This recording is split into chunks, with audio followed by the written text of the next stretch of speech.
Dear friends, welcome, welcome, welcome. Thank you for joining us tonight. Tonight we have a very exciting subject and a very exciting speaker. She has been with us before. I'm honored that Erika accepted to be with us. She's going to talk about the art of contemplation, how creativity can enhance our spiritual practice. I'll give you a short bio. Meanwhile, I would like to welcome Elizabeth, Misag, and the other ones, Regina. Oh, lovely Regina. So, and the friends who are joining us, we started a little later than usual, but let me introduce Erika to us. Erika Batdorf is an award-winning international performance artist and educator with over 30 years of experience creating and directing work across 14 countries.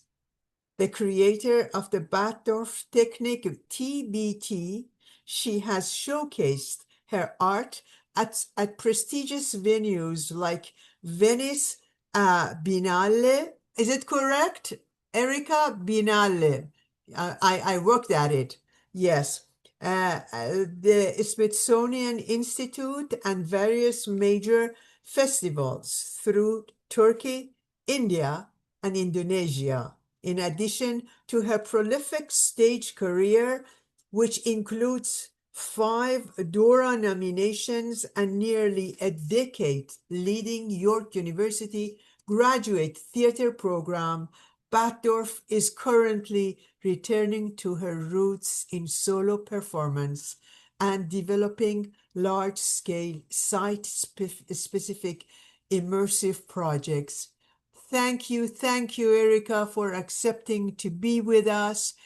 With your permission, we start with 3 prayers, and we will dedicate these prayers to Iran. Jalal, go ahead, please.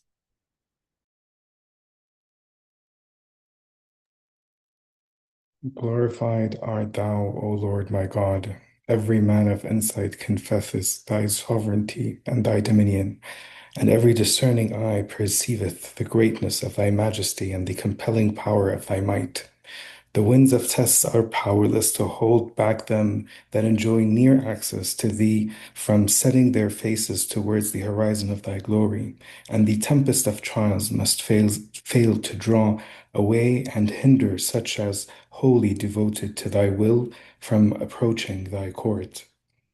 Methinks the lamp of thy love is burning in their hearts, and the light of thy tenderness is lit within their breasts. Adversities are incapable of estranging them from thy cause, and the vicissitudes of fortune can never cause them to stray from thy pleasure. I beseech thee, O my God, by them and by the sighs which their hearts utter in their separation from thee, to keep them safe from the mischief of thine adversaries, and to nourish their souls with what thou hast ordained for thy loved ones, on whom shall come no fear, and who shall not be put to grief.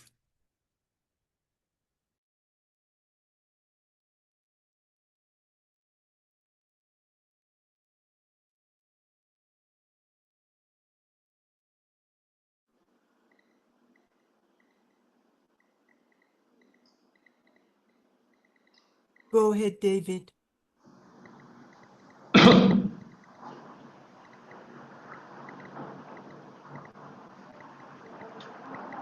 Blessed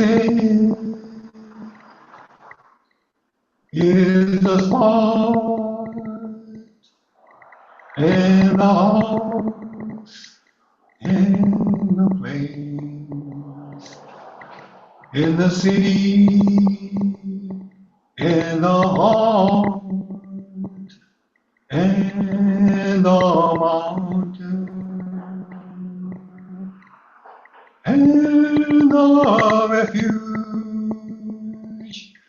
and the cave and the valley and the land and the sea and the island and the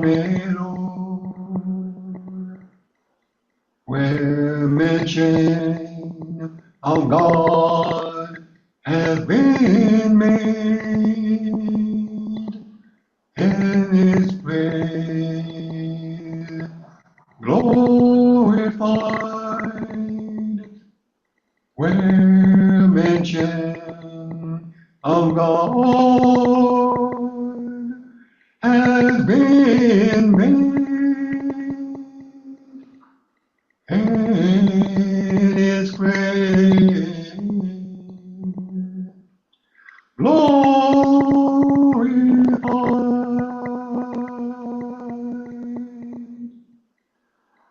Lord, oh, Lord.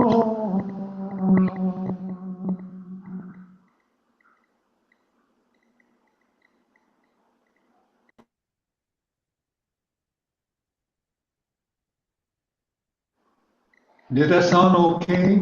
The sound wasn't too bad? Okay.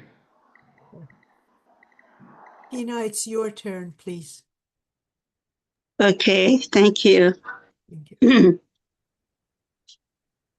Oh my God, O thou forgiver of sins, bestower of gifts, dispeller of afflictions. Oh my God, O thou forgiver of sins, bestower of gifts, dispeller of afflictions.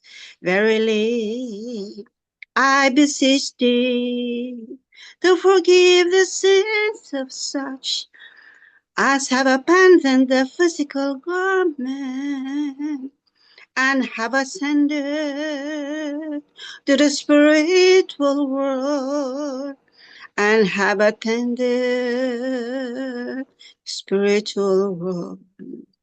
O my Lord, purify them from trespasses, dispel the sorrows, change the darkness into light, cause them to enter the garden of happiness, cleanse them with the most pure water, and grant them to behold thy splendors on the loftiest mount. Then them to grant and grant them one model of thy splendor, oh, and the loftiest mount. Abdul Baha, Abdul Baha.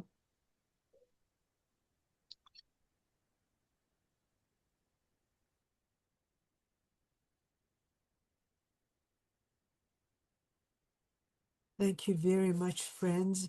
Welcome you all. Welcome, welcome, welcome. Erika, please go ahead.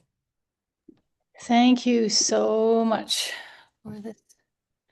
for this opportunity to share with you. Whenever I do these offerings on Zoom, I'm always really curious who's here and why they're here and what they're hungry for. It's hard to figure that out quickly because often there are people that have very different curiosities at the same time. So to get a little more context, yeah, I'm an actor, create theater, basically, in a lot of alternative contexts. And I integrate the Baha'i writings. I'm going to assume that there's some people in the room that might not be familiar with certain Baha'i terms, so I might explain them unless everybody here is familiar with most Baha'i terms. What do you think? Feroz is Go for it. Go okay. explain. Yeah. So the Baha'i writings are filled with, and again, probably most of what I'm going to share here, most of you are already familiar with. So I'm going to go fairly quickly and then allow people to ask questions or offer to take us in the direction that we should go. Because currently the House of Justice it's not really new, but it seems new every time they say it. And it's not the first time they've said it, but in the 2023 letter from the Universal House of Justice. And again, those of you not familiar with what that means, that's the governing body of the Baha'i world that's housed in Israel. And they give us guidance, which is incredibly incredible, the most, it's like letters from God, basically, that help us know which way to go, that are incredibly contemporary and written in very contemporary language. So they have recently asked us to, and I'm going to see if I can successfully do a PowerPoint share here. Let's see if I can do this. Give me a moment to, no. Okay, if I do that, then I can't hit share. Let's try that there, and then this share. That's sort of working. Can you see that? And then Yes, it'll be better. absolutely. Okay, great. So in the Universal House of Justice, which is this body of 9 people in what we call the Holy Land, which many people call the Holy Land, in Israel, where Baha'u'llah was exiled and then eventually buried. The House of Justice resides and gives us advice. So in one of their recent letters, the Universal House of Justice wrote, increasing attention needs to be given to other processes that seek to enhance the life of a community. For example, by improving public health, protecting the environment, or drawing more effectively on the power of the arts. I love in our Baha'i writings how the arts are associated with science, with worship, with not with entertainment and fame, which unfortunately, because so many of us are familiar, when I say that I'm an actor, they often want to know what TV shows they can see me on. First of all, I'm not that kind of actor. I have many students that I can direct them to, but there are many, many actors that you have never heard of and you will never hear of. And they are very successful working actors. They're just not famous. So the notion of the power of the arts can be very confusing in the context of how a lot of the arts gets confused with fame and recognition, which it really has. Sometimes some actors, some people in the arts industry become well known, but that really has nothing to do with the power of the arts. And the power of the arts can be interpreted in so many different ways. And but here I love that they've associated the power of the arts with two other things that are radically different than we might think: improving public health and protecting the environment. These are in some ways very, very different things. And I think sometimes we think of the power of the arts as entertainment. Now, most Baha'is, most of you here, I'm sure you're familiar with the Baha'i writings on the arts, and you know that it's far more than entertainment that the arts are supposed to provide. But there are, unfortunately, a lot of myths about the arts that we learn from society and that we learn from not having a lot of arts education in our schools anymore. Unfortunately, we think of art being something that's for the elite, and that can often be the case because arts training can be expensive and out of the reach of most people. And so these are some of the myths that I thought I would like to cover and what lack of art training in schools leads to. So often I'll hear people say, why learn an art form? I'm not talented. I don't have talent, that notion of talent, which really, if you're a professional artist, talent is 10%, the rest is training and hard work. And unfortunately, we get a lot of training in math and science. We get hours and hours and hours and hours of math and science. We don't get so much, most of us, in the arts. So therefore, we sometimes think of arts in the wrong way because we don't know how hard it is. We think of it as, I often have heard people say to me, you're so lucky you get to express yourself. And then if they say that to me, I realize they don't have a lot of arts training. They don't actually understand what's involved in being a professional artist. Often when you do art in schools, it's a break because they can't afford to pay the art teacher. So you get a break and you get to go do a drawing. And not all schools have eliminated art, but most of the time you're not spending the same amount of time doing the arts as you are doing STEM, science, math, and so forth. So it would be a little bit like, and I wrote here, it would be like a serious dance student doing Sudoku on a break and thinking that was math.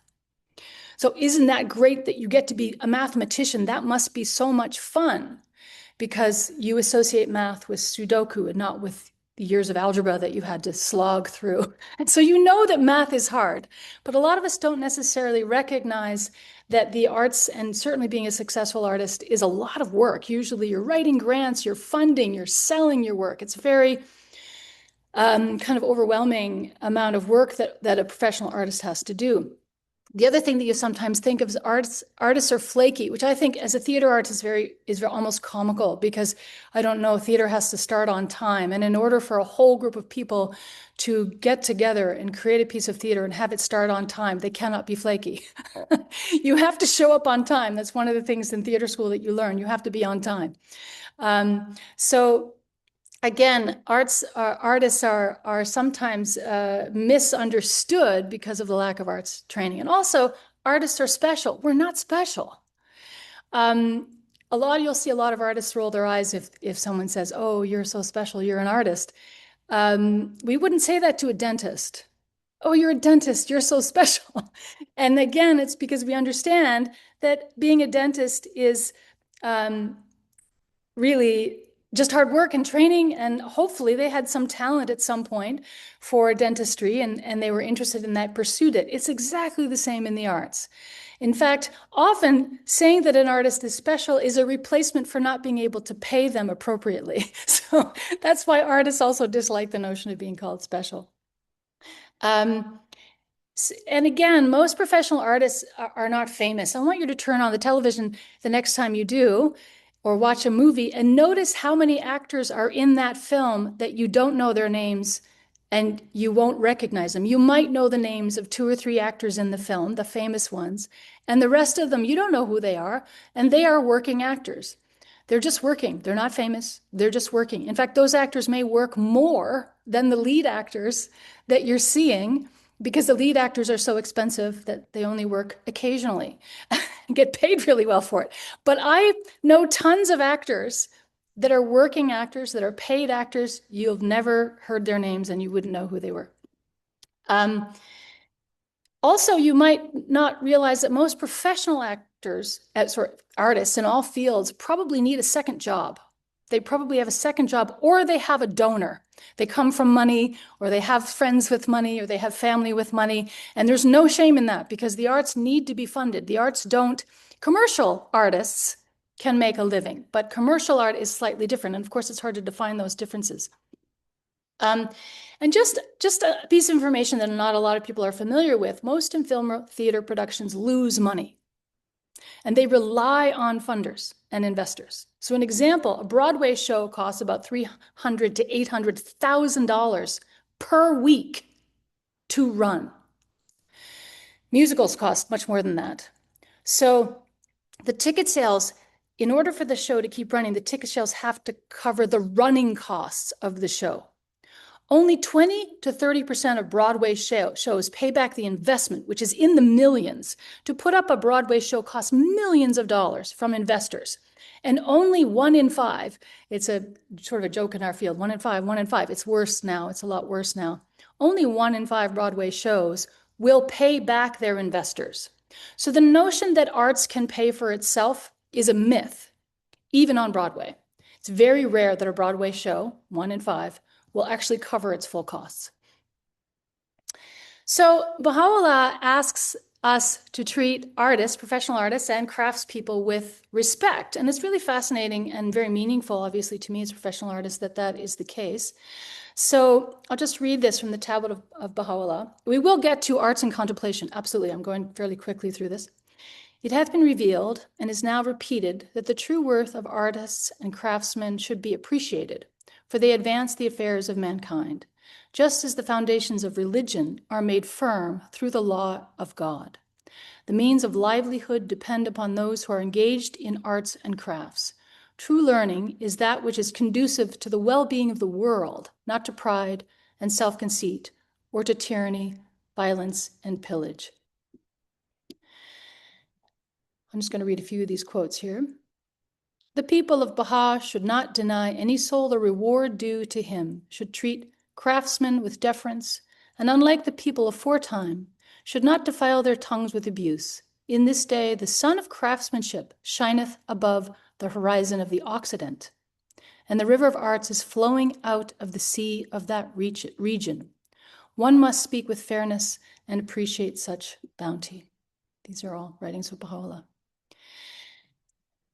And the art of music must be brought to the highest stage of development. For this is one of the most wondrous arts, and in this glorious age of the Lord of Unity, it is highly essential to gain its mastery. However, one must endeavor to attain the degree of artistic perfection and not be like those who leave matters unfinished. So I'm going to skip this section. We know that the Baha'i writings value education. And we know that we're supposed to educate our children in the arts and the sciences. And yet it's a real struggle these days because we also know how often we don't want our kids to end up not being able to get a job. So encouraging our children to actually seriously study the arts is a sacrifice. It's actually a sacrifice. And yet it is aligned with our writings to train our children in the arts, seriously train them in the arts, not just a little bit. So if you're serious about the arts, and I'm going to go into this in terms of those of us who aren't maybe professional artists, I'm going to encourage each of you to consider, we're going to get into, I do give talks about the body and the arts and how singing and moving can affect your prayer life, but I'm going to start a little bit outside in today. I really encourage you, especially those of you, if any of you in the room are retired, and there's so many classes available online now, to, if you want to sing, take a voice class. Take perfecting your singing seriously. Take an acting class. If you want to speak the writings of Baha'u'llah with power, with potency, acting classes can be really useful for that. Take a calligraphy class. I may do an exercise around that this evening. Take a painting class, take a dance class. Find something that interests you and take it seriously and study. You don't need to do them all. You don't need to do it at the professional level, but you can work towards, as the Bab asks us to do. And if you don't know who the Bab is, the Bab was the twin manifestation with Baha'u'llah. They are twin manifestations, which means that they came around the same time to radically change the world. I won't go into the details of what the twin manifestations mean, but the Bab has beautiful writings, and again, I'm sure many of you are familiar with them, around perfecting whatever you do. They're quite daunting. I find those writings, and they're beautiful writings. So I encourage you to find something in the arts, if you haven't had the opportunity in your life, and study it. And you can get almost anything online now, so there's no excuse anymore. You can find all kinds of exciting and accessible classes online. So why would we bother? I mean, as you know, and as we were wonderfully started out with today, people were singing the words of God. And so why take a singing class? And again, you're all very familiar with these writings. There's so many beautiful writings about music and speaking eloquently. So here's one of many. They who recite the verses of the All-Merciful in the most melodious of tones will perceive in them that with which the sovereignty of earth and heaven can never be compared. From them, they will inhale the divine fragrance of my worlds, worlds which today none can discern, save those who have been endowed with vision through this sublime, this beauteous revelation. You can find over and over again in our writings the importance of intoning. Often writings will start with the word say, S-A-Y, colon. And I really would encourage you, when it says say, to speak out loud, to say it. And sometimes it will say ponder. And I love that the Baha'i writings, Baha'u'llah tells us how to read his writings. In his writings, he says say, ponder a while. And so when it says say, to say it out loud is a really good practice. And again, I'm sure many of you say your writings out loud. I'm sure I'm not telling you anything you don't know. And again, I earnestly hope that thou wilt memorize all the Persian poems revealed by the Blessed Beauty. I'm going to pause there. How often do we see the writings of Baha'u'llah, the Blessed Beauty, as poems? And they are, many of them. It's poetry. The Kitab-i Aqdas, if you're not, and most of you know this, but if you don't know this, was written with no punctuation. None. It's one stream of words. And as an actor, of course, actors are very informed by punctuation. Punctuation. I just was coaching an actor online today, and he asked me of this classical piece of text. He said, "There's a period after this word," and I said, "Yeah, that means you're supposed to pause and breathe." So the Kitab Das, the Book of Laws, one of the most sacred books in our faith, written by Baha'u'llah, which is an exquisitely beautiful book, was written as a poem, as a one incredible wave of poetry. So if you think of Baha'u'llah's writings as poetry and Shoghi Effendi as a master translator, what an incredible translator. His ability to translate the language, of course, I don't speak Persian or Arabic, and I can't even begin to fathom how different the original is from the English. But thank God we have Shoghi Effendi, and if you don't know who Shoghi Effendi, he's the grandson of Abdul Baha, the son of Baha'u'llah, and he was considered the guardian of the faith. And he studied at Oxford, so his English was exquisite. And so his translations of Baha'u'llah's poetry is beautifully, beautifully done and informs me as a writer. I learn a lot from Shoghi Effendi. So I earnestly hope that thou wilt memorize. And what do I do as an actor all the time? I'm learning a new solo show. It's an hour and 15 minutes of memorization. I have to memorize all the time. Actors have a lot of skills in memorization. So memorizing is really, really useful to get something inside of you in a way so that you really know it. So I earnestly hope that thou wilt memorize all the Persian poems revealed by the Blessed Beauty and wilt sing them in a voice of incomparable sweetness at Baha'i meetings and gatherings. The day is not far distant when these poems will be set to Western music, and the sweet accents of these songs will reach the Abha kingdom with exceeding joy and gladness. So we are meant to sing and put these poems to even Western music.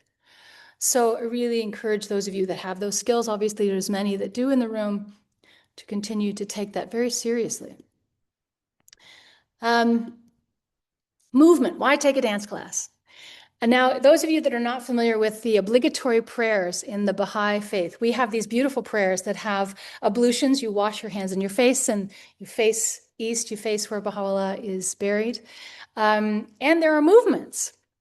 There are movements in those prayers. And some of you may have been at the talks that I have given where I talk about the movements of the obligatory prayer, because it's fascinating. If you were to go to an acting voice class with one of the master teachers, he's older now, he will have you do, well, I'm just going to move my camera back for a moment. He will have you do this over and over again, lifting your arms in a voice class.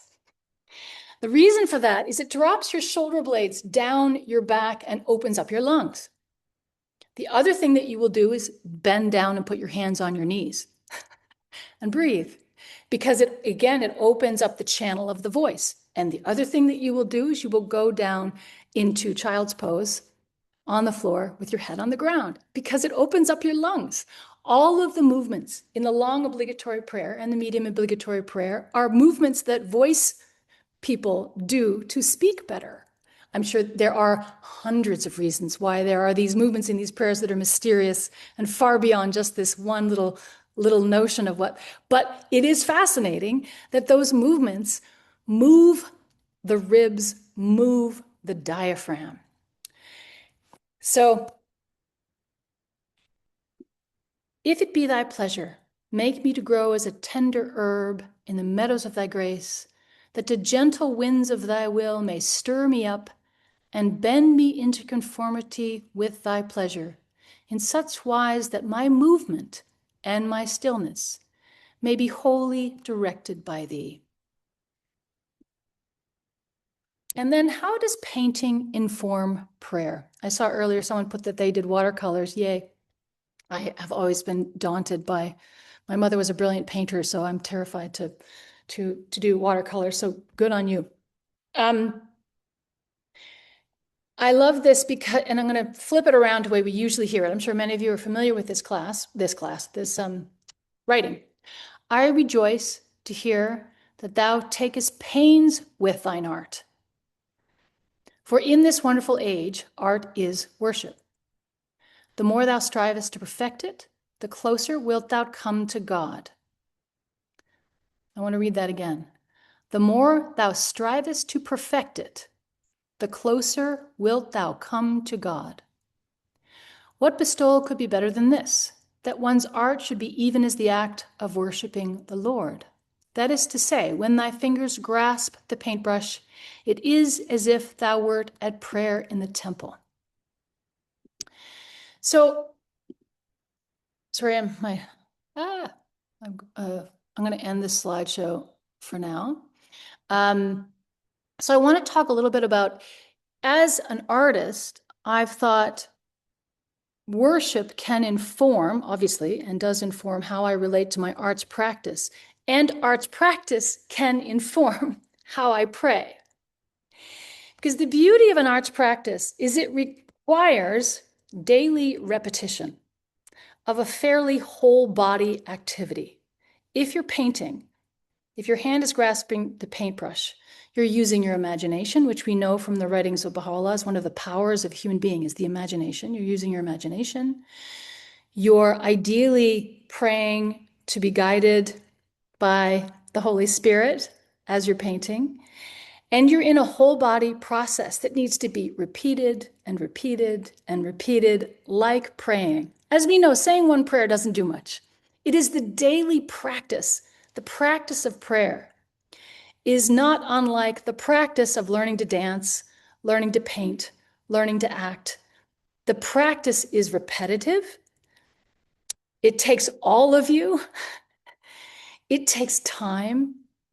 It takes patience. There isn't an immediate payoff. You don't take one singing class or one ballet class. It's a joke, right? You have to do it for years, repeatedly. It is the practice itself, not the product, that transforms you. It's not the beautiful song that you sing at the feast. It's the practice on the way to the beautiful song that you sing at the feast that is transforming you.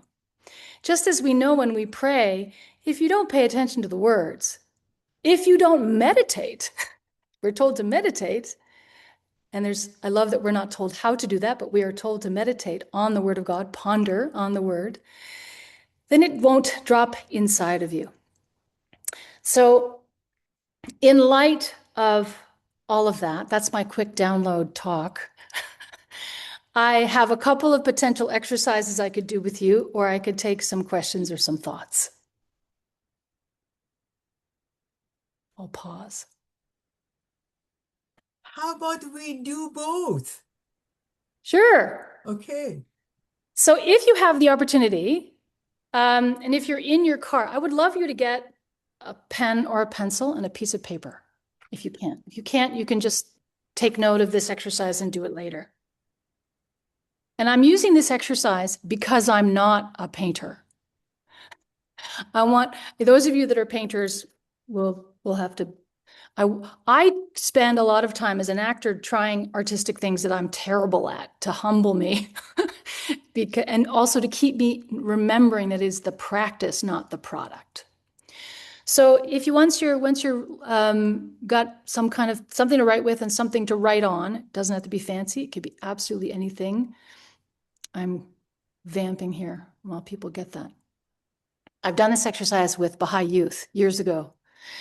And there were some young people in the room doodling during someone's talk. And I was sitting at the back before my talk, not watching them doodle. And so I just kept them doodling. So we're going to doodle.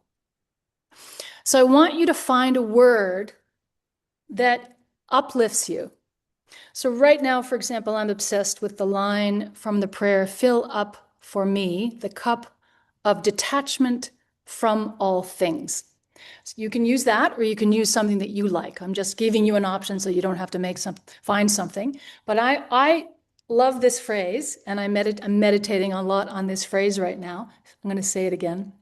Fill up for me the cup of detachment from all things. Now, rather than writing out that whole sentence, I would like you to choose either the image of the cup or the word detachment. You don't have to be good at drawing. I'm terrible at drawing. And I want you just to write detachment over and over and over again. Make it beautiful. or not, because you're just starting. It doesn't have to be beautiful right away. When a plant begins to grow, it pushes through the mud.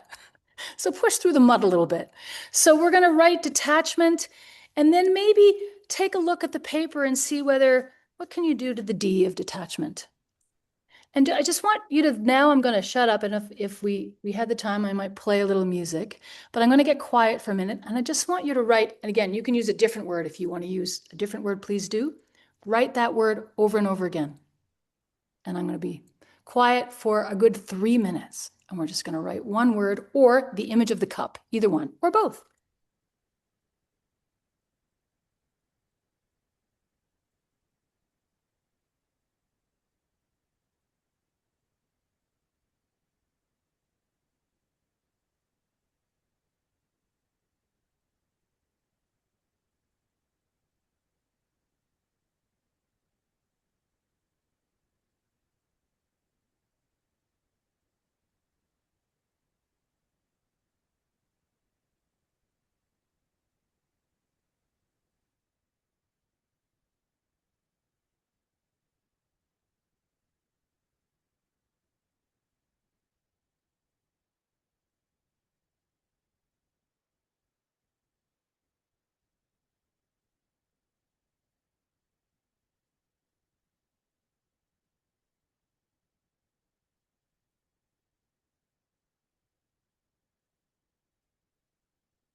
Keep writing or drawing, and I want you to notice what comes up for you. Like what thoughts, what feelings? Is there impatience? Is there frustration? Is there self-judgment? I'm a terrible writer. Like what comes up? Just notice.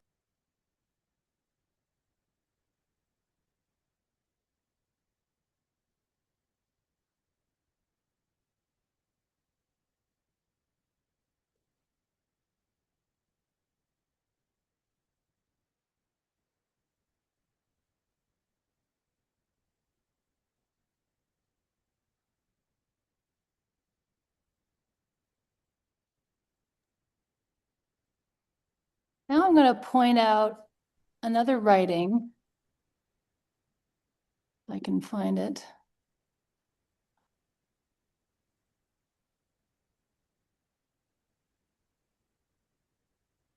And again, you can keep doodling through this exercise.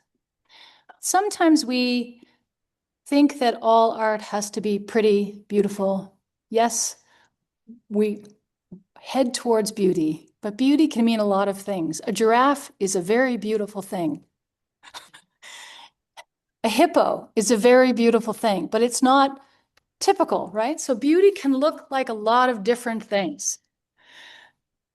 And there is a beautiful quote by Baha'u'llah where he's writing to a poet.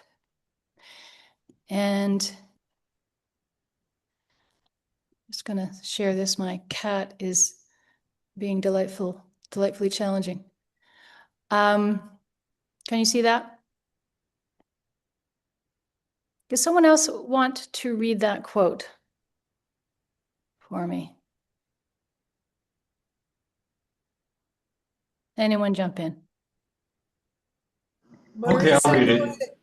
ahead. Go ahead. Go ahead. Marisa?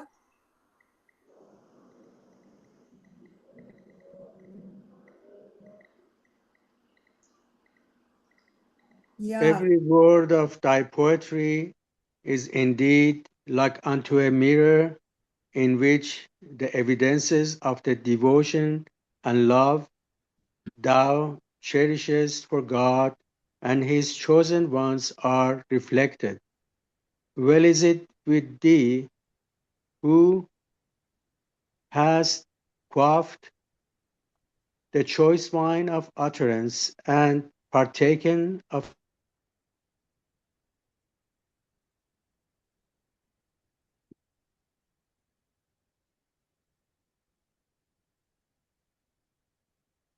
Did we lose him?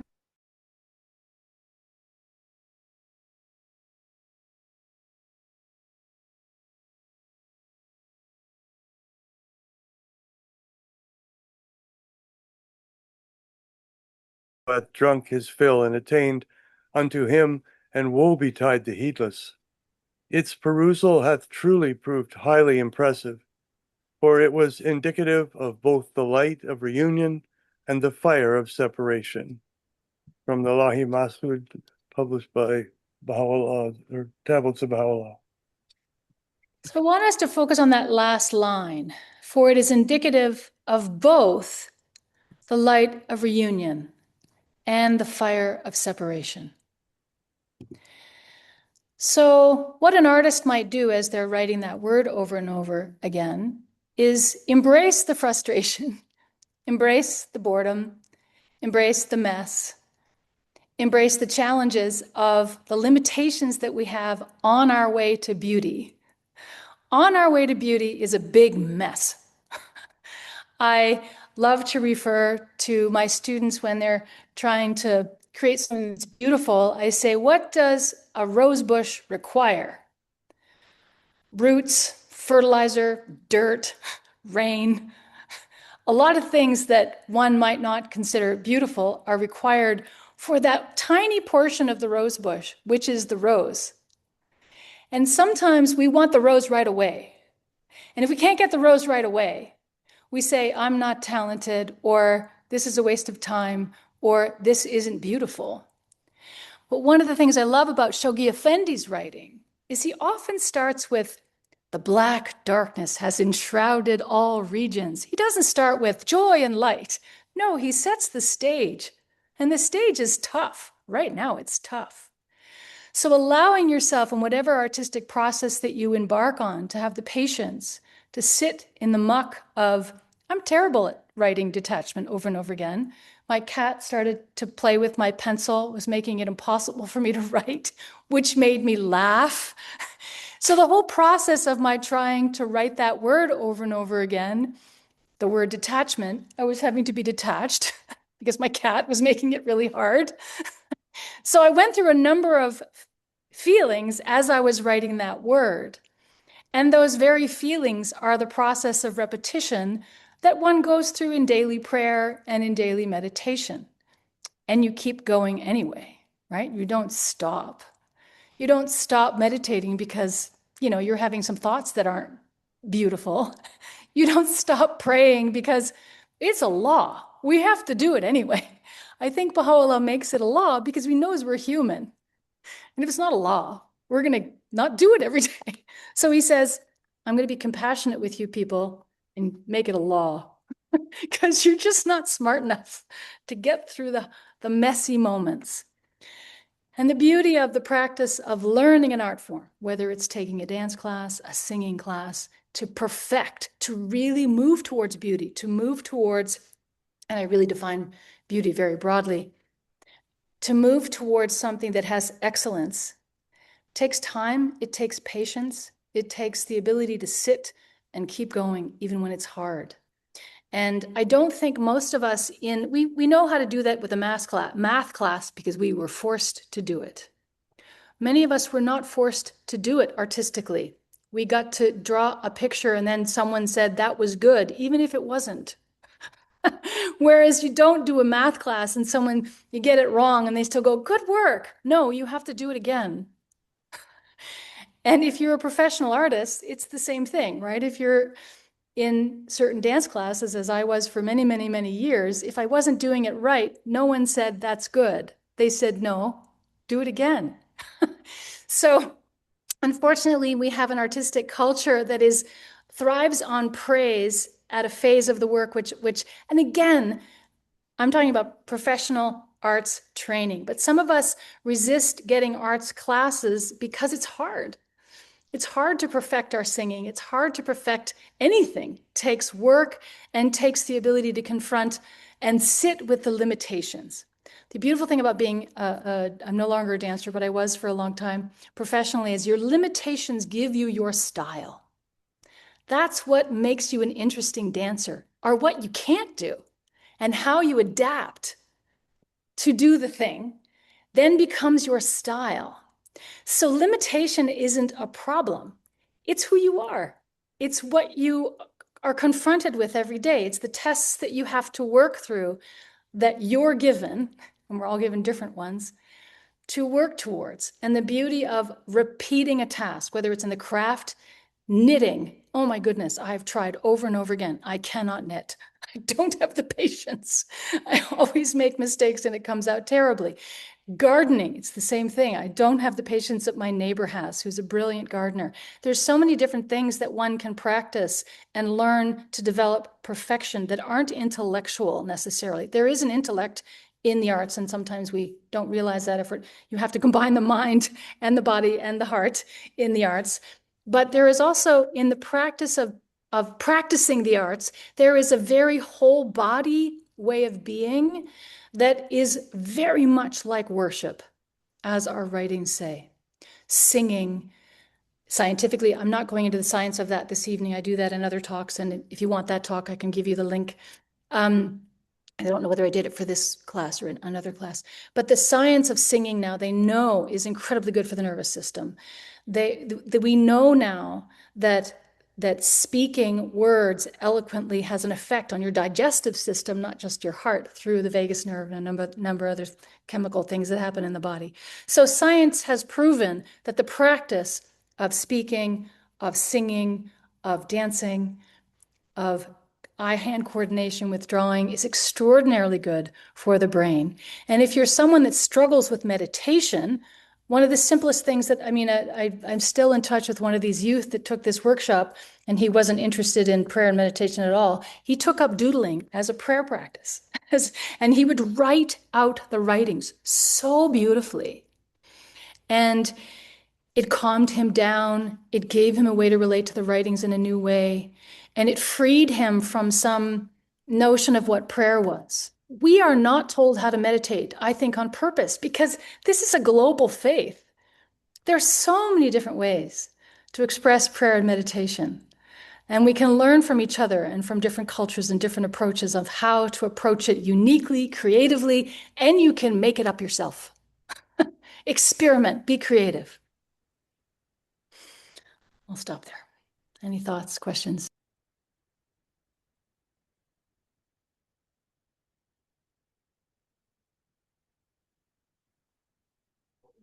Well, Erika, if you were my art teacher, I would have been Michelangelo. Let me tell you, you are so empowering and so wonderful. I don't know why people are smiling. Are you doubting my talents or what? But it's very important to have somebody who can support you emotionally, spiritually, and mentally. That was beautiful. I'm curious what came up for people as they were writing, if anyone is courageous enough to share.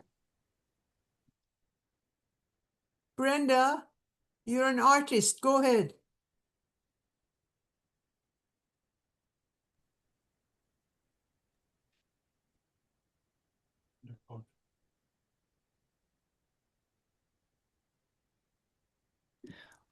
Is there more than one Brenda here?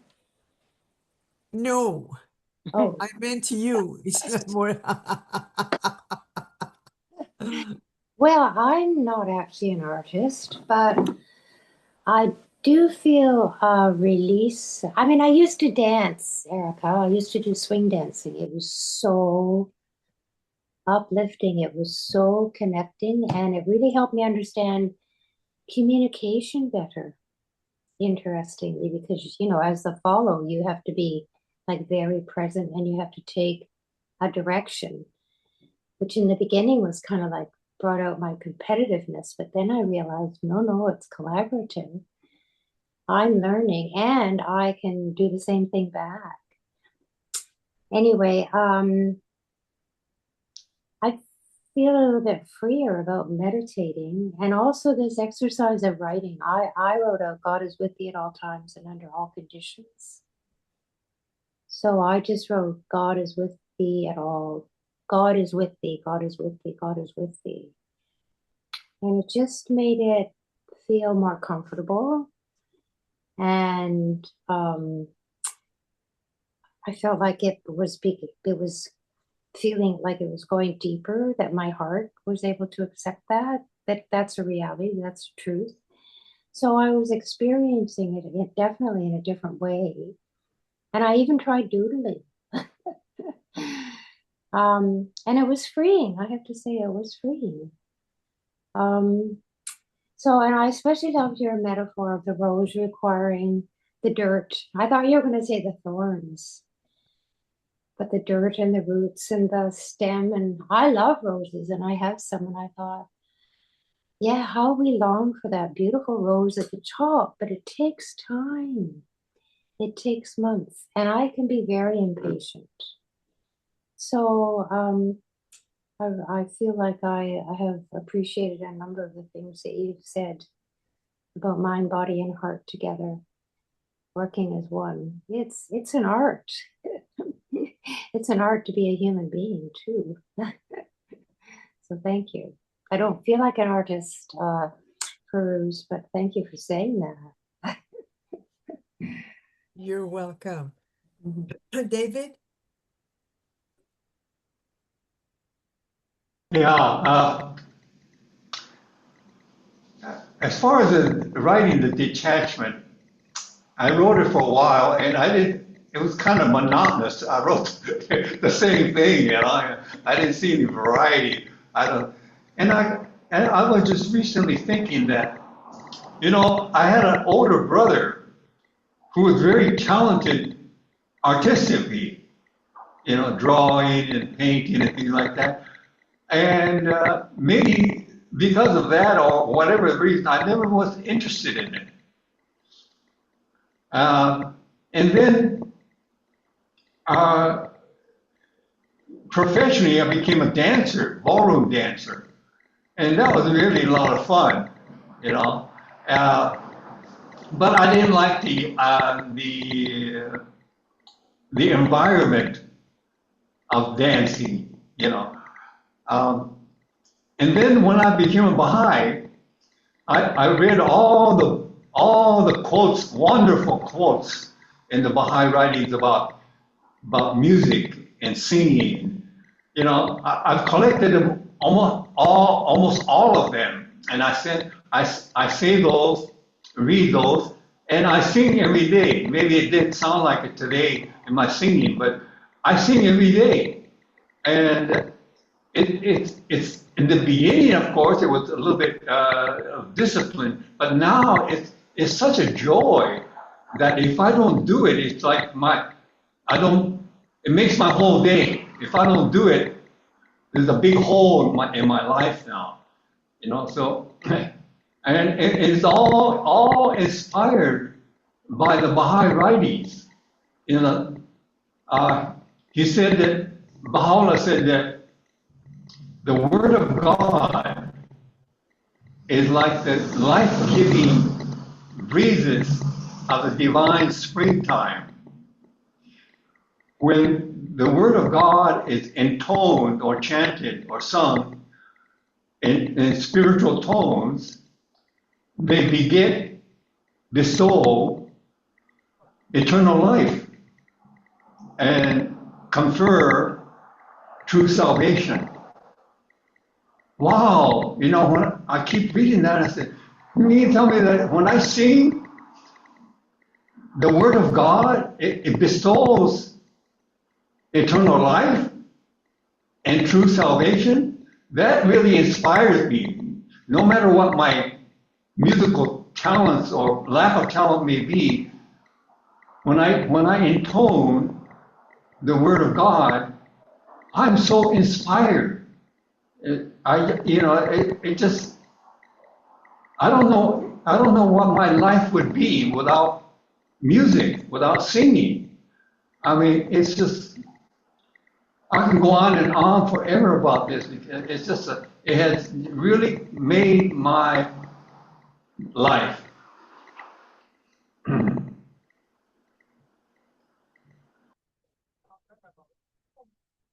Thank you so much, David. Thank you. Elizabeth, do you want George and Kathy go before you? No, I can. It's fairly brief. During your talk, I was thinking about the group U2 and how the lead guitarist, the Edge, had said in interviews he wasn't actually a very good guitar player, which is why he came up with such a unique playing style. So that really struck me how he really leveraged, a weakness that he had. For my doodling, I didn't have a pen, so I was just air doodling. And when you air doodle, it can come out any way you want it to. I was brilliant. I can't draw in real life, but I was just doing cup, and then I did this really cool kind of, Art Deco cup and everything. It was brilliant. Who knows what it would look like if I had used a pencil. Thanks. I'm totally stealing that. Thank you.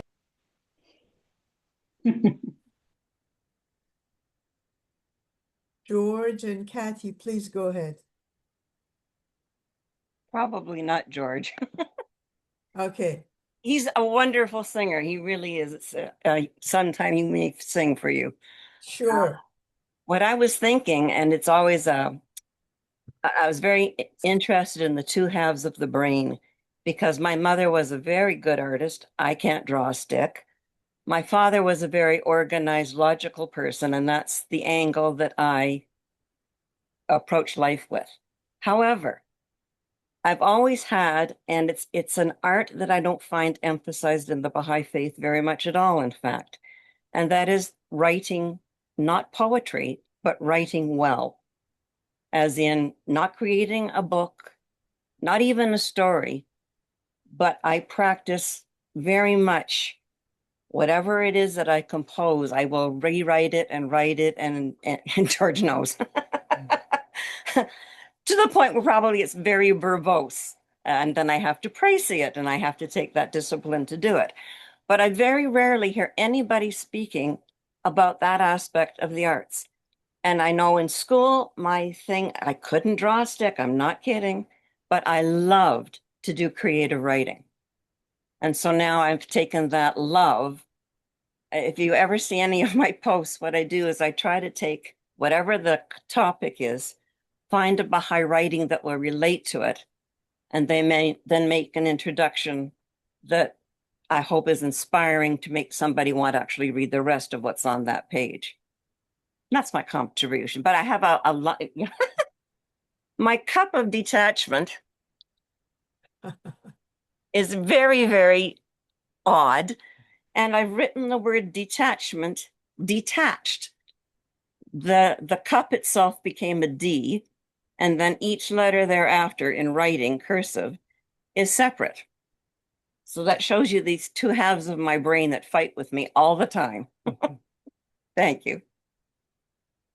Thank you so much. Appreciate it. George, let's ask you to say a prayer at the end. Please, Marisa, go ahead. Okay, I'll be quick. Erika, thank you so much for opening the space with the word also detachment, because I've been getting that word quite a bit with the meditation and learning how to detach. And the word and I actually wrote opening space for love and growth, opening the gates of trust. And the image that comes to me is hearts with different images, pictures inside the hearts. You got polka dots, you got lines. There's all type of love. So I just wanted to say thank you and keep on with the creativity. Thanks. Thank you, Marisa. Thank you so much. Shahlajun, go ahead, please. Welcome. Sorry, I was out stuck in the snow and missed part of your talk. Turned on my telephone, but it was difficult. Erika, I love you. I wouldn't be an artist if it wasn't for Shala. She housed me as a teenager when I moved to Montreal and trying to figure out how to make my life to You study were, even theater. at teenage years, you could see the essence of you. You were fabulous. You still are. And I think that the way you introduced this program, and I hope I can get the taping because I'd like to share it with others because it's absolutely necessary. I did a master's in art in education, but it's not in arts. It's using art for developing curriculum. Actually, Daniel and I, my son and I, did it together, and we did our thesis on in Ruby Bridges. I don't know if you know anything about Ruby Bridges. So that's another story. But to you, art is absolutely essential in every aspect of our lives, from cooking to cleaning to dusting to washing to to walking to talking to sharing the writings to everything we do. The moment we open our eyes in the morning to the moment we go to bed, art is absolutely necessary. If we can, it will help us to deal with every aspect of the life. And you talked about this, about writings. Uh, my culture finds writings, and of course we have the poetry and the rubaiyat of the central figures of the faith as well as others in Iran. But writings and putting things to words, I think, is important. It's important in marriage. I don't know, I want you to comment on it. It's important in relationship because if you cannot talk about what's in your heart, you cannot share your inner self. I don't know what you think about that. Are you asking me? Yes. Well, I think it's interesting. Being an actor requires, you have to fall in love right away. I make this joke with my students. I walk up to my students, I shake their hand and I say, hello, my name is Erika Batdorf. I'll be playing your mother. You're dying of cancer. Go. That's what acting is, right? Especially in the film world. You have to introduce yourself and immediately fall in love. And it's a great challenge. At Llewellyn High School once, another artist friend of mine, we gave a talk on the power of utterance using theater techniques to help people learn to actually communicate heart to heart. And so many of the techniques that actors use would benefit. There are lots of theater people that go into counseling and therapy and so forth, so that's hardly new. But, that the whole thing of like making real eye contact, breathing, like certain really basic things, communicating clearly, listening. Most of acting is listening. So yes, absolutely. I mean, as an actor in particular, the particular skill that I teach and that I'm engaged in is directly related to relationships. And yes, we don't unfortunately have enough training. The schools have eliminated musical training. That was the last to go in most programs, but certainly we don't have real theater training. They might put on a play, but they don't train you to be an actor. You just do the play, right? So unfortunately, there's no real training in schools. And it's the training that is applicable to the practice of being a human, being a spiritual person in the world, trying to make authentic connection. For sure. I don't think that answers your question. That was a pretty big question, Sharla. It does. And I have shared this before. First year Ron and I were married, I said to Ron, Ronnie, do you love me? And he said, of course, I married you. I was devastated. I was expecting words. And his culture And most of the men's culture doesn't lend itself to words the way women do. And so it took us a bit of a time to learn to use words, because in his culture, action is the thing. Words is secondary. Whereas in my culture, words are the things. Action come after the words. So I don't know. I don't think one is better than the other, but I think you need both. And in relationship, words matter. So I don't know. I usually recommend that men learn words and women learn to accept as little as or as much as men can afford to offer. So, and I don't know if you, when you do acting, if you do talk about, or does in acting, do you find that it's easier for women to use words than men in acting, or do you think it's the same? Most students of acting are women. I don't know what that says, but the majority of people that study, but that has to do with the expectations laid upon men to be the breadwinners, right? And so that puts them in an awkward situation where studying theater may compromise their ability to be, in their minds, a good provider. So we can't blame men, because if we expect them to both be the moneymaker, which I don't think is less and less true, of course, because most women are working. But I think there's still that notion that if I go into the arts as a man, because mostly women are the ones that study the arts, dance, theater, music. Music attracts more men than the other arts do. But I don't think I can speak. By the time a man puts himself in a theater program, he's usually a particular kind of person. And so if you're not interested in words and you're going into theater, that's a problem.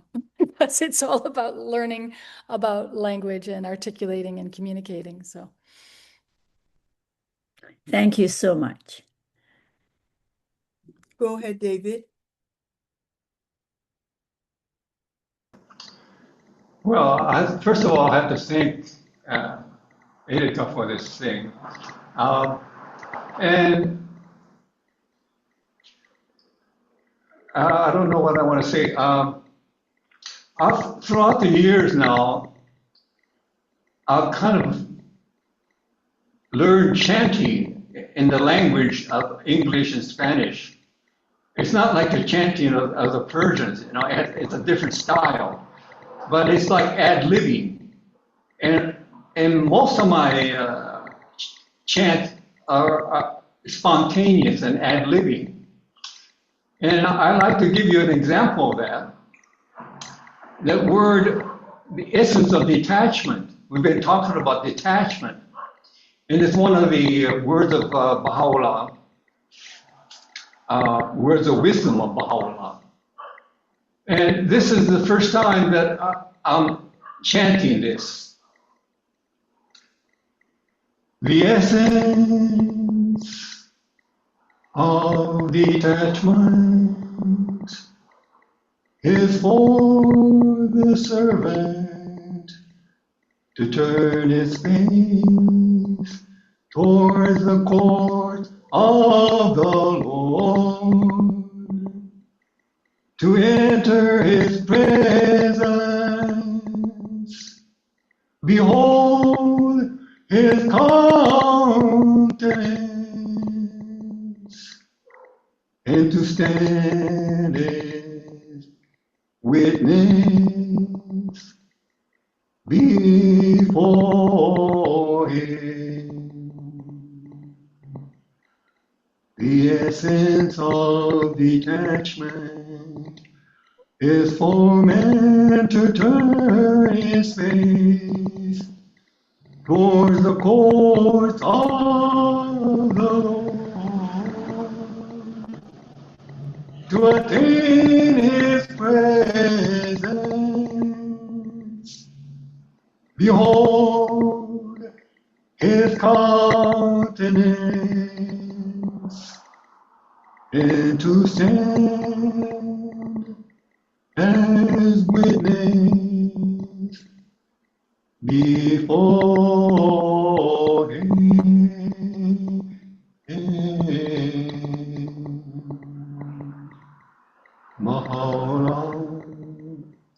my,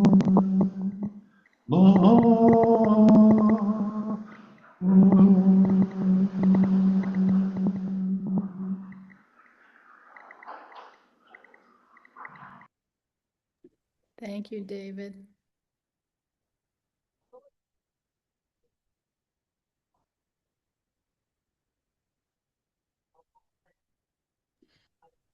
Well, I encourage you all to, if you aren't already, engage in continuing to study and train in something, to really take it seriously and work on it and spend time with it and get support,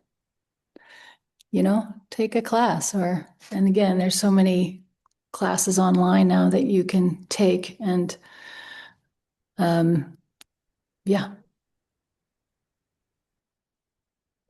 Erika, I wanted to read for you. First of all, thank you so much, David. Really appreciate it. Isabel wrote, maybe all arts are about communication, and the inability to communicate is the source of so many problems in this world, and not everyone communicates the same way. Is there any comment you have about that? Well, some actually, a great deal of art creation also involves introspection and reflection. Baha'u'llah talks about the power of reflection. And some of that does involve some significant alone time. As a theater artist, because I don't just do written plays, I create theater. And the time that I'm creating stuff, I need a lot of alone time. Because then when I'm making theater, I'm usually with a large group of people, managing and communicating a lot. So I need a balance. And I know a lot of visual artists who need a lot of alone time. So I love that the arts include both reflection, like we are supposed to meditate and reflect daily in the privacy of our chamber, and communication. Eventually, if I'm a professional artist, I got to get it out into the world to get paid. So at some point I have to get it out there and communicate, hopefully in a meaningful way, to people what it is that I have discovered or created with myself or with a group of people. So I think it's a combination of those things. And the gift that we have, of course, as Baha'is, is the revelation of Baha'u'llah, which is an unbelievable source. I mean, as an artist, you couldn't, oh my God, Ya Baha'u'llah Pa. What else could you want? Except for this giant collection of exquisite, the divine elixir. So in that context, I feel like, yes, it's about communication, but it is also about, I love, again, referring to that quote of Baha'u'llah's, he comments on this poet as expressing both the light of reunion and the fire of separation. Not all art is going to be pretty, right? Some art, if it is reflecting the fire of separation, is going to be difficult. And so sometimes in our community, sometimes it's appropriate for things to be pretty and beautiful, and sometimes beauty can come in the form of someone sharing the dark night of the soul, or something that is really hard that people can connect with and understand. And ideally you want to move them towards the light, but sometimes moving someone towards the light means allowing yourself to reflect even the hard moments, so that people can go, oh, that I understand that. I see how that person went from the dark, the dark moment to the light moment. If you show just the light moment, sometimes you won't communicate very well, because people will think, yeah, it doesn't look real. A rose that doesn't have roots and dirt underneath it is a plastic flower. People don't buy plastic flowers. They want the real thing. And the real thing includes the time, the patience, the mud, all of it, all of it. And, the tests and the suffering that we endure can be reflected in the arts as well. That's a long answer. That's not really what you asked, but I went on a tangent. Can I ask one more question? Please. Okay. I think we kill creativity in our children in the West because we insist that has to be perfect. Because when I was in Africa, In Tanzania, I was told if you can walk, you can dance. And if you can talk, you can sing. And I found that people dance into the feast and dance to contribute and dance to just see someone. And whereas we kind of tell our children, no, you're not singing in tune. Don't do it. It's irritant. Well, I don't think it's irritant. I think we should allow our children to sing. And then, as you said, maybe take some classes or maybe listen to some music. Because when I was in Africa, I took some of the music of the virtue songs from the virtue book. And these kids who did not speak English, after hearing it 3 times, they could sing the words perfectly to tune. So that music makes you learn perfectly. So and I'm wondering if we could change something in our culture that would take some of this pressure we put on our young to be exact, otherwise don't share. I think training is a big part of it. And if you have a good teacher, they will give lots of space for experimentation and won't, you know what I mean? So good training won't have that problem. And the thing about, I lived in Indonesia for a year where the arts there is very built into society in a really profound way. And, you know, the local, I remember my son was 12 and he sat down and he wanted to show this 5-year-old that he could do this piece of origami. So he was making a piece of origami with a piece of paper. And the 5-year-old got up, grabbed a piece of scissors and made the most extraordinary way beyond what my 12-year-old could do, because in that culture they're surrounded. It depends on the village that you're in, but we lived in the miniature painting village. It's very specific. Everybody in that, all the men in that village were extraordinary, and they started training very, very young. Training looks very different, right? Because training is constant all the time with your family. So it's not, and that's true in, like, I remember I was listening to some Peruvian musicians and I said, how long did you study? And they didn't understand the question because they grew up in a musical culture where people were playing. But it wasn't that they weren't training. They were training differently. So I think it's important that it's not innate talent. It is a culture where everybody is practicing and playing all the time, and the children are included. They're not separated from. So as much as possible when I'm working, I try to include working mothers in my process and have their children around as much as possible so that the children can work with and be with their parents when their parents are working. It's very hard to do, very hard to fund that, but I do my best to try to fund that so that the kids can see their parents working and not exclude them from the experience of art making. So including our children in the work day, that's going to take hundreds of years to change. But if we could figure out a way to pay artists enough so that they can afford to have a caretaker there, you still need a caretaker there, otherwise you can't get anything done.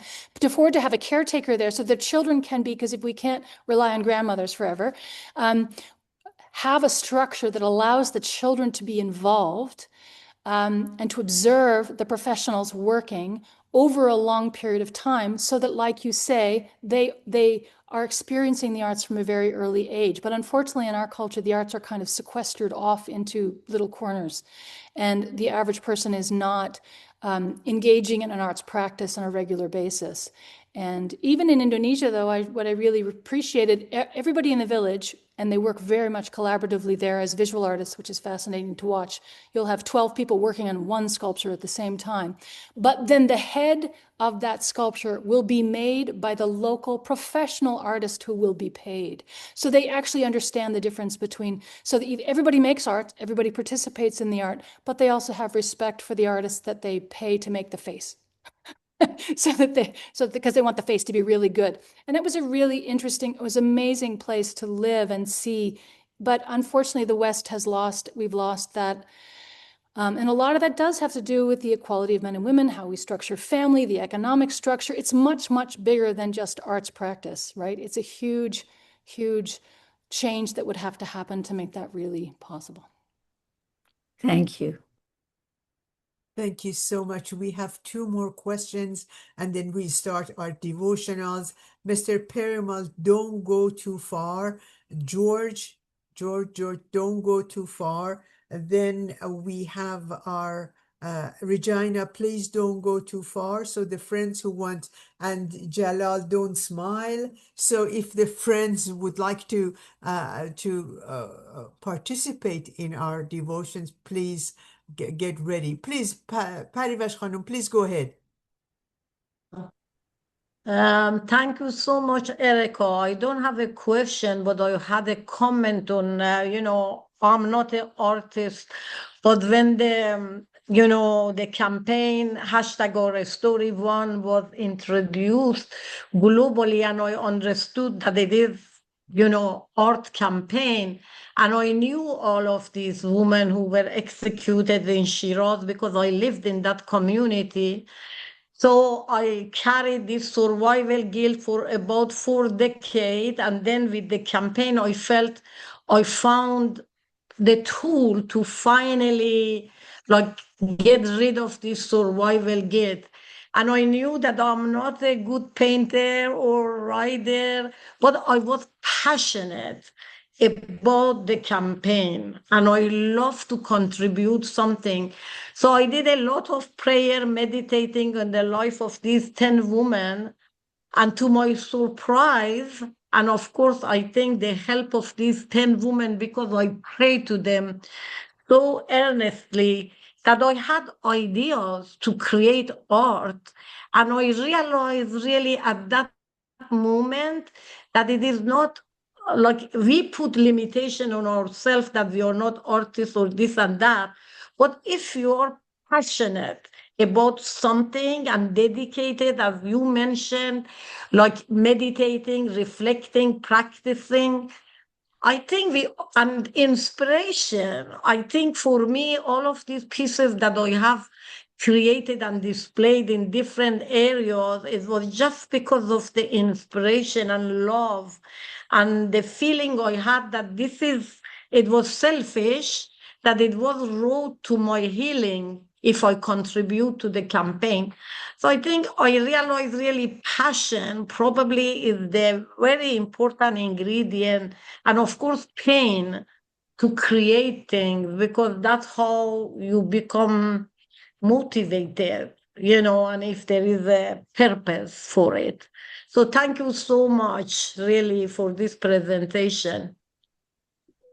Thank you so much for sharing that. I think that I really love that you shared that it helped you work through that pain. I think that's a really key piece, that I think that allowing yourself to experience the struggle in the artistic practice is really key, and that will help you communicate. So that was really beautiful. I'd love to hear about this campaign. This is new to me. Our Story is One. Please, I wrote in the chat, if someone could send me some information on that, that'd be great. If you can send me your email, I can send you some information, some media coverage and something. It's really, in summary, it is just in 2023, International Baha'i Community actually announced international campaign which commemorated the 40th anniversary of 10 Baha'i women in Shiraz who were executed. And then the campaign was announced by International Baha'i Community. So, because I knew them, I felt that I have to promote and advocate. And in Maine, I tried to connect with artists who were not Baha'is and ask them to contribute to the campaign. So we have collected over 25 art pieces that we have displayed in universities and libraries. So I could send you some, if you send me your email, I would send all of that. Parivash Khanum, her email address is in the chat. Please, do you see that? Please make sure, because when we close, everything that we have had in the chat will evaporate. David, go ahead, please. You're the last one, please. Well, sorry for speaking so much. But Erika has really inspired me a lot. I'd like to share something that I periodically in the morning before I do my chanting, I read something inspiring to kind of inspire me. And this is something that was written by, it's called The Finishing the Work by Philip E. Tussey. I found it very interesting, and I'd like to share that with you all. He said, Baha'i faith does not simply encourage one to practice the arts, nor does it promote a new art. It has basically a different approach to what art is and does than is found in secular society. Normally at performances or shows, one is expected to appreciate the artistic mastery of technique or the profundity of the message he or she is attempting to convey, or is simply invited to feel the emotions which the artist is trying to communicate. Baha'i art, that is sacred art, has to do with direct perception of divine reality. Let me repeat that. Baha'i art has to do with direct perception of divine reality. It is created by a person not as an artist, but as a spiritual being who is able to open his or her own soul to a higher level of spiritual beauty or truth. And at the same time, is able to open other souls in resonance with his own to a similar direct perception of that reality. I found that to be quite interesting when I read that. Thank you. Thank you very much. Erika, would you like us to move into our devotional part? Okay, the friends, thank you so much. George, why don't you start our devotionals, please? Okay. O God, refresh and gladden my spirit. Purify my heart, illumine my powers.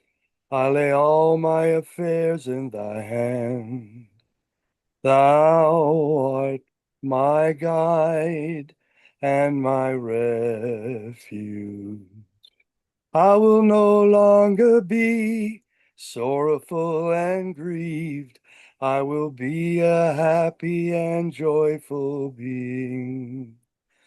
Oh God, I will no longer be full of anxiety, nor will I let trouble harass me.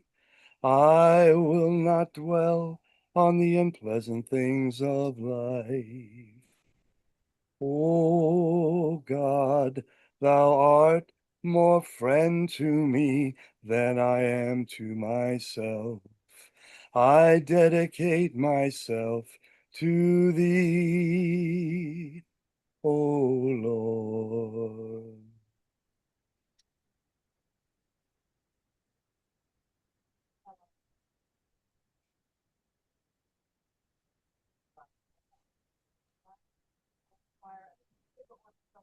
Bem-aventurado é o lugar, a casa e o coração, e bem-aventurada a cidade, a montanha, o refúgio, a caverna ou o vale, a terra ou o mar, o prado ou a ilha, onde se haja mencionado o louvor a Deus e celebrado o seu louvor.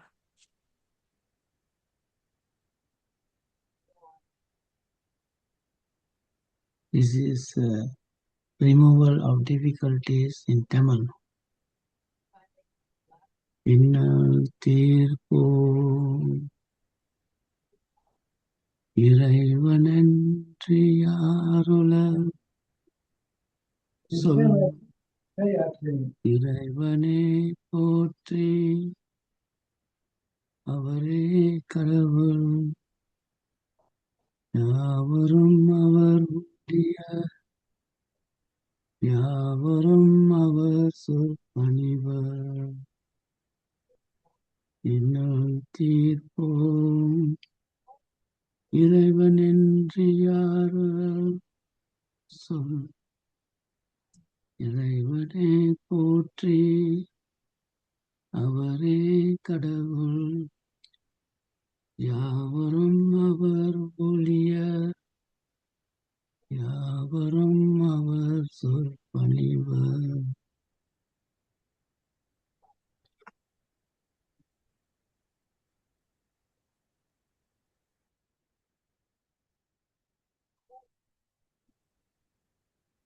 Remembering Baha'is of Iran and all Iranians at this turmoil time. Is there any remover of difficulties, save God? Say praise be God, He is God. All are His servants, and all abide by His bidding. Al-min mufarrijin ghayrullah, Qul subhanallah wallah, kullun ibadun lahu, wa kullun ba'amrihi qawimun. Is there any remover of difficulties, save God? Say praise be God, He is God. All are His servants, and all abide by His bidding.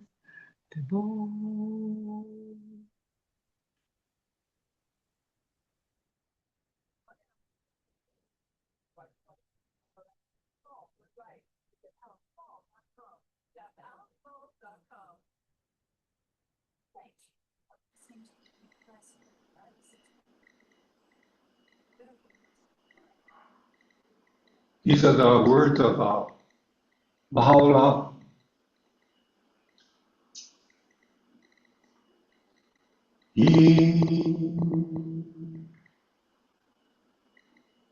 Are the songs of the heaven of understanding, the breeze that stirreth at the break of day, the soft flowing waters upon which must depend the very life of all men. The soft flowing waters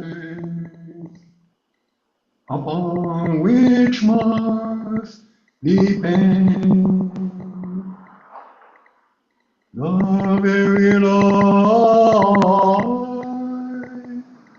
of all men.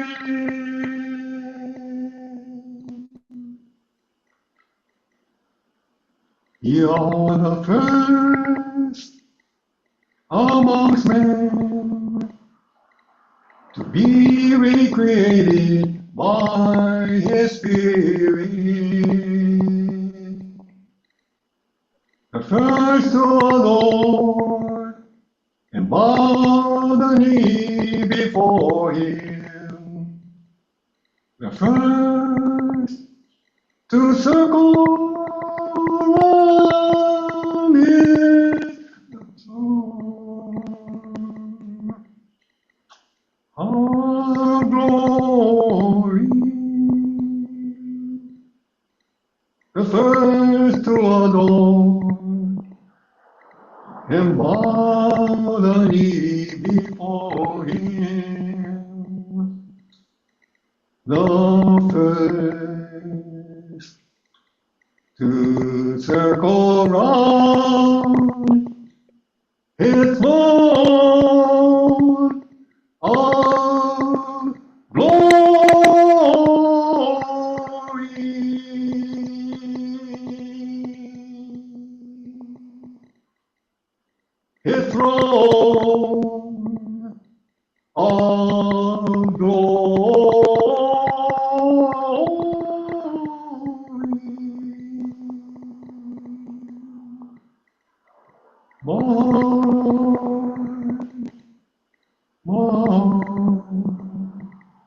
Okay,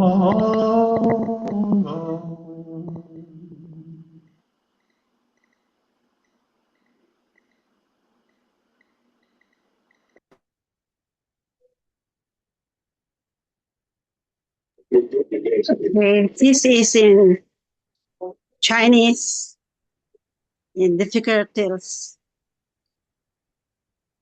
拍茶可年，出炉香的茶油谢谢，秋秋秋难西，有禅意，三昧更有相对，大西洋的相送季节，不以人人人皆能有。Papi. Difficulties.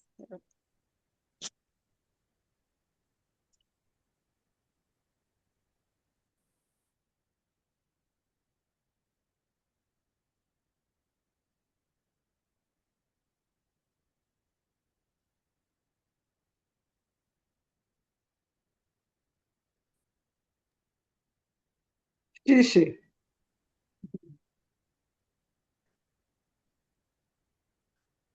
Anyone else would like to say a prayer? Please go ahead. Marisa, darling, do you want to say a prayer?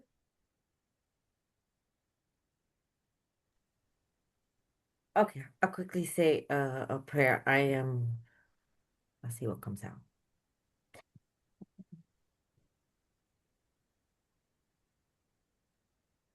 Actually, I'm gonna say a prayer in Spanish, if I can change it. How do you change this? I didn't know you weren't gonna invite me, sorry, to Humanidad. Oh Señor, compasivo, tú que eres generoso y capaz, somos siervos tuyos al abrigo de tu providencia. Dirige hacia nosotros tu mirada de favor. Da luz a nuestros ojos, percepción a nuestros oídos y comprensión, y amor a nuestros corazones. Regociza y alegra nuestras almas mediante tus buenas nuevas, oh Señor. Indícanos el sendero de tu reino y resucítanos a todos mediante los hálitos del Espíritu Santo. Concédenos vida eterna y confiérenos honor infinito. Al género humano e ilumina el mundo de la humanidad. Que todos sigamos tu camino, anhelemos tu complacencia e indiguemos los misterios de tu reino. Oh Dios, únenos y enlaza nuestros corazones con tu lazo indisoluble. Verdaderamente tú eres el donador, tú eres el bondadoso, tú eres el todopoderoso. Abdul Baha.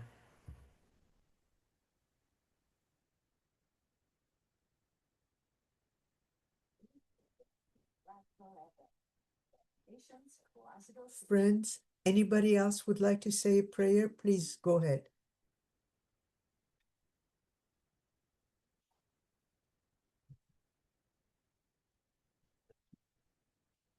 I just wanted to thank Erika for being here tonight with us. It was a very special night. Usually firesides are more structured and less like this. It was beautiful. I felt so good about it. Thank you, Erika. Oh, thank Really you for appreciate inviting it. me. Thank you for hosting this event. Really. Thank you. Thank you so much. Thank you. And thanks everybody for being here. You make this space beautiful. Thank you. Thank you. See you next Thursday. And I will send the invitations out. And Marissa, thank you so much for being so sweet. Parivash Khanum, thank you very much for participating. The same Shahlo June and George and Kathy, and Kay and Regina, Mr. Perimal, thank you, thank you, thank you. Jalal John, thank you, thank you, thank you, thank you. And David, thank you. Elizabeth, Pina, all of you.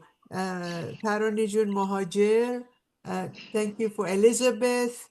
That's great. Efat Khanum Danishpur, I really, really appreciate you being here. Thank you and see you next week. Thank you so Erika, much. Thank you so Thank you. much for making the space possible. It was wonderful. Wonderful for us. you are very welcome. You're more than welcome. Thank you. Thank you. Good night. See you. Good night. Bye. Bye. Bye. I will stay behind to copy the chat. Thank you. Thank you. Thank you.